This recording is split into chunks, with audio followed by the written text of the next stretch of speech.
quais são os passos que precisam ser dados para que a gente possa superar esse período de isolamento social? Muitos países estão caminhando nesse sentido, estão começando a fazer o seu planejamento de abertura, alguns pondo em prática esse planejamento. Mas tudo isso precisa ser feito com muito critério, com muito cuidado, obedecendo prazos, obedecendo muitos protocolos. Nós estamos ao vivo com o Dr. Marcelo Martins, que vai conversar conosco a respeito deste e de outros assuntos. Doutor Marcelo, boa tarde, obrigado por atender aqui o Jornal do Piauí. É possível se falar no fim desse isolamento? Obedecendo a que critérios, doutor? Boa tarde, Joelson. Boa tarde a todos. A pressão pelo fim do isolamento social ela vem crescendo no mundo inteiro e isso é uma coisa absolutamente compreensível.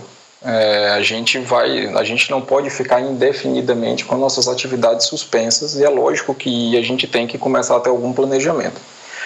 Mas a Organização Mundial de Saúde estabeleceu 6 pilares muito bem definidos para que os países possam voltar dos seus isolamentos sociais com segurança.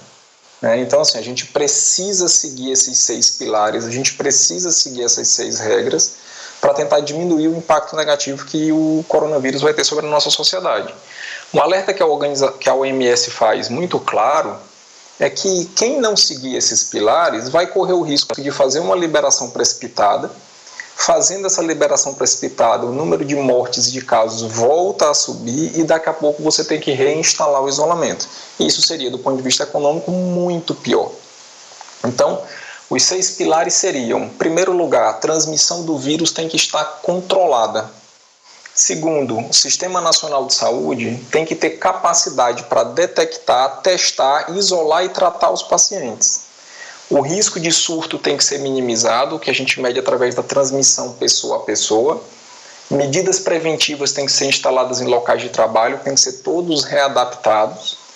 A gente tem que manter o risco de importação de casos novos absolutamente controlado. E, finalmente, a sociedade tem que estar plenamente educada sobre os riscos do vírus. Então, assim, é um dever de casa muito grande que todos os países têm que fazer para que a gente possa pensar num retorno seguro às nossas atividades.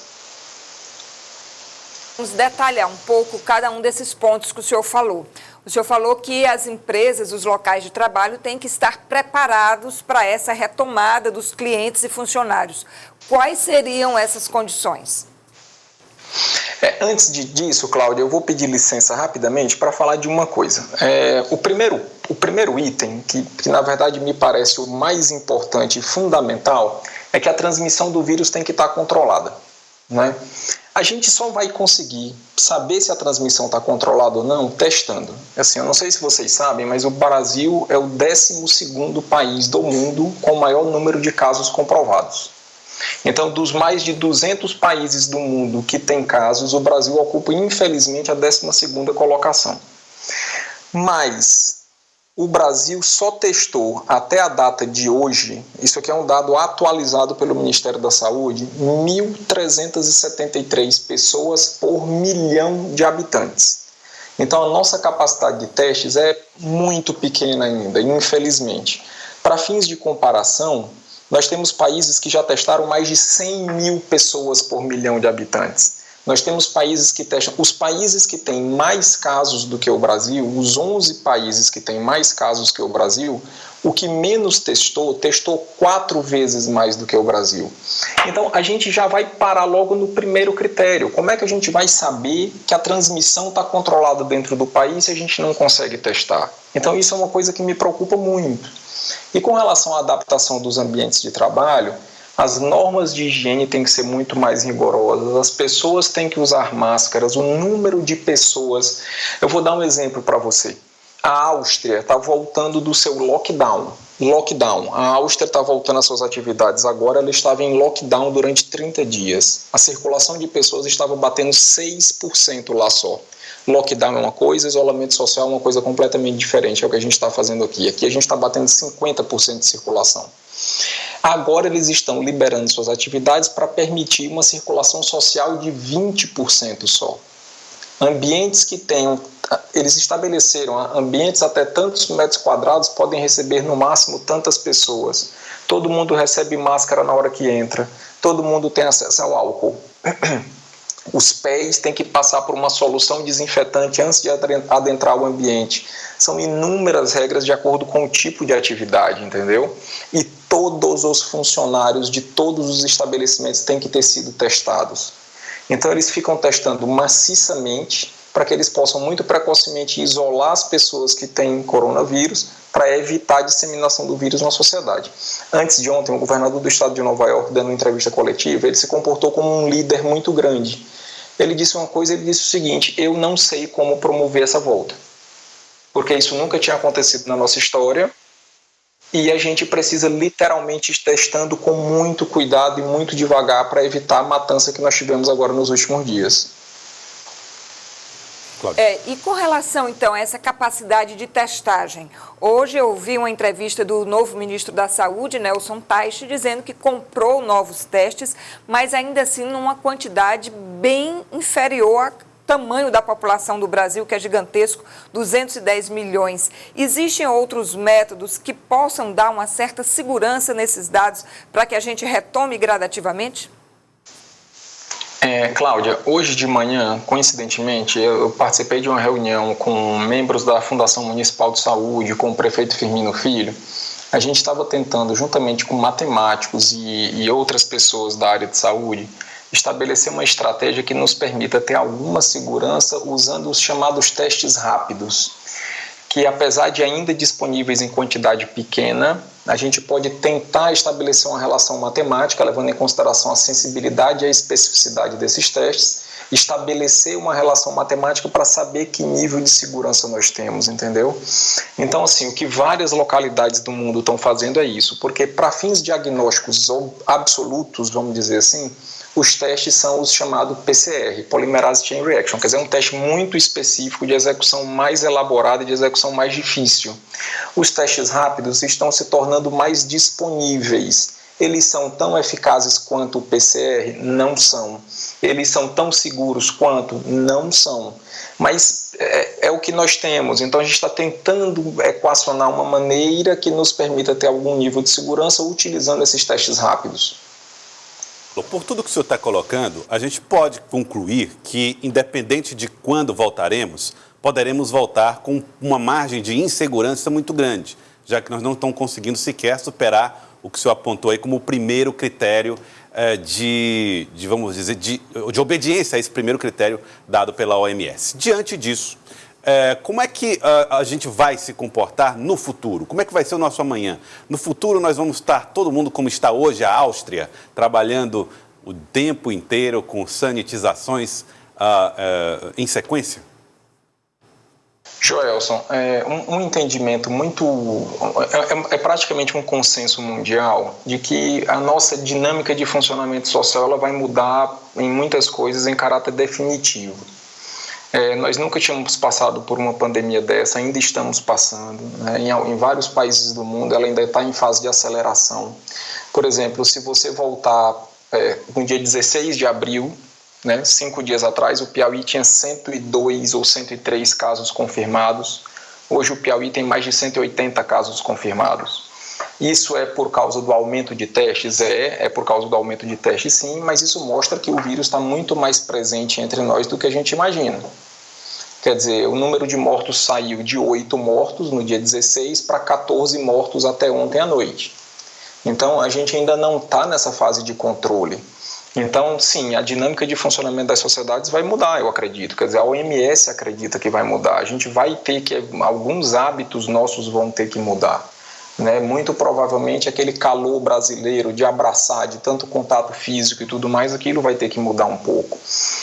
Vários países do mundo estão estabelecendo meio que normas de comportamento para as suas sociedades, numa tentativa de evitar que não se dissemine apenas o coronavírus, mas qualquer novo vírus que venha a aparecer no futuro, porque a gente tem que admitir essa possibilidade sempre. Marcelo, um estudo da Universidade de Harvard apontou que existe a possibilidade desse isolamento acontecer de forma intermitente, pelo menos até o ano de 2022. Ou seja, pelos próximos anos nós teremos que conviver, por exemplo, com a máscara como um acessório indispensável? Cláudia, eu tive a oportunidade de participar 2 dias atrás de uma reunião muito útil com um grupo de 28 empresários piauienses. E uma das coisas que eu alertei, que eu tive a oportunidade, foi uma conversa extremamente produtiva, um grupo totalmente interessado no bem-estar da população piauiense, preocupado logicamente com a atividade econômica, mas muito sensível às questões de saúde pública. Uma coisa que eu chamei a atenção é o chamado comportamento em W. A gente está aqui com um nível de atividade, interrompe tudo, daqui a pouco a gente volta, é obrigado a interromper de novo. Então, essa possibilidade, ela é uma possibilidade que existe sim. Uma coisa que eu acho aqui no Piauí, eu acho o seguinte: se a gente for olhar para a curva epidemiológica do Maranhão, a curva epidemiológica do Ceará, a curva epidemiológica do Amazonas, de Pernambuco e de alguns outros estados brasileiros, a gente está tendo uma oportunidade aqui no Piauí que a gente não pode perder de jeito nenhum, até porque o nosso sistema de saúde é frágil.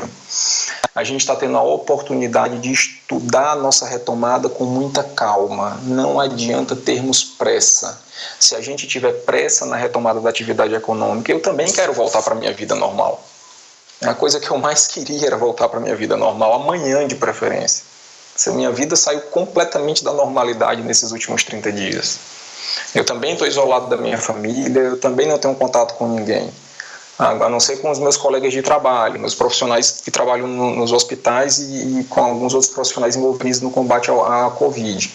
Só que se a gente tiver muita pressa em fazer isso, a gente pode correr o risco de ter uma interrupção muito mais prolongada depois e às custas de doença, às custas de mortes, quer dizer, que seria o pior cenário possível para nós. Como a gente poderia atenuar isso? Se a gente conseguir a vacina até o próximo ano, como apontam algumas previsões otimistas, esse cenário poderia ser mais otimista, doutor Marcelo? Poderia, com certeza. Com certeza. Cláudia, a maior esperança que nós temos com relação ao coronavírus é o desenvolvimento de uma vacina. Sem nenhuma dúvida é a maior esperança. Você tem a indústria farmacêutica mundial envolvida nisso. Então a gente acredita que isso vai acontecer, mas a gente também não pode negar a dificuldade que é desenvolver uma vacina contra esse tipo específico de vírus, que é um vírus que tem muitas particularidades que tornam o seu combate mais difícil. Não é à toa que esse vírus tem matado tanto. Ele é um desafio muito grande para a área médica, ele é um desafio muito grande para a área de assistência da saúde. Então, nós vamos ter vacina? Muito provavelmente sim. Agora, se você perguntar, Marcelo, você acredita numa vacina em 6 meses? É muito pouco provável, quer dizer, conhecendo as características do vírus, e na verdade não sou eu que não acredito nisso, a comunidade científica do mundo, de uma maneira geral, não acredita nisso. A gente acha muito pouco provável que a gente vá ter uma vacina até o final desse ano de 2020. A gente está esperando uma vacina por meados de 2021. E aí nós vamos ter o tempo de imunização das pessoas. Porque também tem um detalhe que é o seguinte, não é só a descoberta da vacina, a produção dessa vacina em larga escala. Nós estamos falando de mais de 7 bilhões de pessoas. A taxa de similaridade genética do ser humano hoje é superior a 99,98%. Então, eventualmente, todo mundo está suscetível ao vírus e a gente vai ter que vacinar todo mundo, entendeu? Então, é uma questão de descobrir a vacina e uma produção em escala gigantesca. Marcelo, você falou que demora muito para se conseguir a vacina, que o vírus tem um comportamento muito desafiador. Quais são as características desse comportamento, no desenvolvimento da doença, na evolução da doença, que fazem dele esse vírus tão difícil de ser combatido assim? Olha, são duas coisas, Joelson. O coronavírus ele tem trofismo por vários tecidos do corpo. Então, a gente fala muito de insuficiência respiratória, a gente fala muito de necessidade de respiradores e de ventiladores, mas a gente já tem caso de encefalites, que é a infecção do sistema nervoso central pelo coronavírus, a gente tem caso de infecções graves do trato digestivo, inclusive com alguns relatos de perfuração intestinal, a gente tem relato de infarto do miocárdio, quer dizer, na verdade não necessariamente infarto, miocardite, que é a inflamação e infecção direta do músculo do coração pelo vírus. Então, assim, não é um vírus que ataca um sistema especificamente, ele ataca preferencialmente o sistema respiratório, mas ele pode atacar todos os sistemas. E aí você imagina o seguinte, quer dizer, você desenvolve uma droga que se direcione preferencialmente para o sistema nervoso central, que vença a barreira hematoencefálica, que é uma coisa técnica. esse que está lá no sistema nervoso central pode ser atacado, mas o que está no coração não pode, o que está no pulmão não pode. 40% dos pacientes têm evoluído para insuficiência renal com necessidade de hemodiálise. Então, é um ataque muito maciço a diversos sistemas orgânicos. Além disso, a partir de um determinado momento, ele desencadeia uma resposta inflamatória, quer dizer, o organismo, quando se vê diante de uma ameaça tão grande, reage com tudo que pode. O sistema imunológico reage com todas as armas que tem. Essa reação descontrolada do nosso sistema imunológico também nos causa muito dano. Então, em alguns momentos, a gente lida com o ataque causado diretamente pelo vírus e o ataque causado pela reação descontrolada do nosso sistema de defesa. Além disso, trata-se de um RNA vírus. E o desenvolvimento de vacinas contra RNA vírus tem se mostrado um desafio ao longo dos últimos anos. O tratamento de doenças causadas por RNA vírus tem se mostrado um desafio ao longo dos últimos anos. Então, o coronavírus é um vírus que tem essas características, por isso que a gente acredita que vai ter maior dificuldade no desenvolvimento de uma vacina e por isso estamos tendo tanta dificuldade na elaboração de protocolos de tratamento que sejam comprovadamente eficazes. E quando finalmente essa vacina pela qual todos nós desejamos estiver pronta para ser comercializada, ela deve ser incorporada no calendário de vacinação anual, como acontece hoje com a influenza H1N1? Com certeza. Com certeza. Quer dizer, é porque assim, Cláudia, a gente precisa ter alguns conceitos na cabeça importantes. Por exemplo, a vacinação contra o tétano, só para a gente ter uma referência aqui. A recomendação básica, geral, é que ela seja renovada a cada 10 anos. O que é que isso significa? Que aquela vacina consegue me conferir uma imunidade que vai durar em média 10 anos. A vacina que se conseguiu desenvolver contra o H1N1, ela vai me dar uma imunidade média que dura 1 ano. A gente não sabe qual o tempo de imunidade que a vacina do coronavírus, dessa versão de coronavírus agora vai nos dar. Mas muito provavelmente ele vai ter que ser, certamente ele vai ter que ser incorporado ao calendário vacinal. Agora, a periodicidade vai depender da característica do produto que for desenvolvido. E com relação, doutor Marcelo, à possibilidade de reinfecção do paciente que já foi contaminado, há evidências disso que uma pessoa que já tenha sido infectada pelo novo coronavírus volte a se contaminar com a doença? Cláudia, infelizmente, e aí eu quero colocar um infelizmente com letras maiúsculas, sim. A gente já tem relatos chineses, relatos tailandeses, relatos australianos e relatos sul-coreanos de reinfecção em pacientes que já tiveram a doença. Ainda bem que esses pacientes têm demonstrado formas mais leves da doença, mas eles têm adoecido novamente, sim. Isso acontece muito com o vírus influenza, né? Você tem uma infecção pelo vírus influenza tipo A, por exemplo, daqui a pouco você tem uma reinfecção por uma pequena variante desse influenza tipo A de novo, e isso vai acontecendo, só que geralmente as formas são mais leves, as formas são mais frustras. Então, infelizmente, já existem relatos no mundo de reinfecção, sim. Tá, então, neste caso, não há aquela ideia que nós tínhamos de que quanto mais as pessoas pegarem, mais elas estarão imunes. É uma ideia completamente falsa ou não? Essa ideia é completamente falsa. Quer dizer, eu tenho um vírus que tem uma taxa de ataque elevada, que é o caso do coronavírus. Se eu expuser as pessoas muito rapidamente ao vírus, eu vou transformar o sistema de saúde num caos completo, como a gente já viveu em inúmeros lugares do mundo e está vendo aqui em Manaus. Eu tenho colegas que trabalham em Manaus que estão exauridos de contar mortos, infelizmente. Quer dizer, isso é uma tragédia. Então, se nós permitirmos a exposição muito rápida da população ao vírus, a gente vai ter consequências catastróficas. Isso a gente não pode permitir de jeito nenhum. Essa história de que a gente precisa desenvolver imunidade coletiva permitindo a exposição das pessoas de maneira acelerada, isso é o relato da morte. Isso não tem nenhum cabimento do ponto de vista epidemiológico. Bom, doutor Marcelo, e com relação àquelas experiências que estão sendo feitas com o plasma sanguíneo, elas não são aplicadas em larga escala? É difícil manter isso para socorrer mais pessoas por causa do tempo ou do custo? Por causa de 3 coisas, Cláudia. Por causa do tempo, por causa do custo, 4, na verdade. Tempo, custo, disponibilidade do plasma e comprovação de eficácia. Porque o que acontece? O que é aquilo, na verdade? Aquilo ali é você pegar um indivíduo que já teve a doença, se recuperou, então ele tem imunoglobulinas, ele tem anticorpos de longa duração no seu sangue. Eu pego o plasma dessa pessoa e transfundo para uma pessoa que está com a doença naquele momento, numa tentativa de ajudar o sistema imunológico daquela pessoa. Então, isso é difícil de ser feito, isso é custoso para ser feito. O número de pessoas recuperadas é muito pequeno diante do número de pessoas doentes, então elas não conseguiriam fornecer plasma para todo mundo. E a gente não tem estudos de segurança e eficácia ainda. Eu vou dar um exemplo para você. Essa semana, infelizmente, se não me engano, é o ministro da tecnologia, o Marcos Pontes, ele estava fazendo propaganda em torno de uma medicação chamada nitazoxanida. A nitazoxanida é uma medicação que in vitro, quer dizer, em laboratório, elimina 94% da carga viral, mas nunca foi testada em vivo, em seres humanos, contra coronavírus.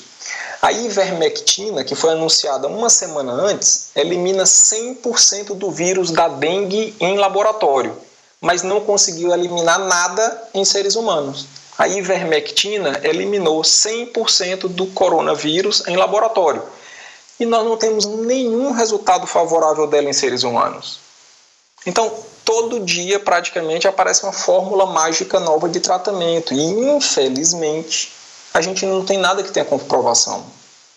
Certo. Quero agradecer ao doutor Marcelo. Muito obrigado, doutor Marcelo Martins, pela participação aqui conosco, conversando sobre o coronavírus, o trabalho da ciência e também como nós, eventualmente, poderemos voltar às nossas atividades normais. Doutor Marcelo, muito obrigado pela participação aqui conosco. Um grande abraço, uma boa tarde, Joelson e Cláudia. Muito obrigado, doutor Marcelo.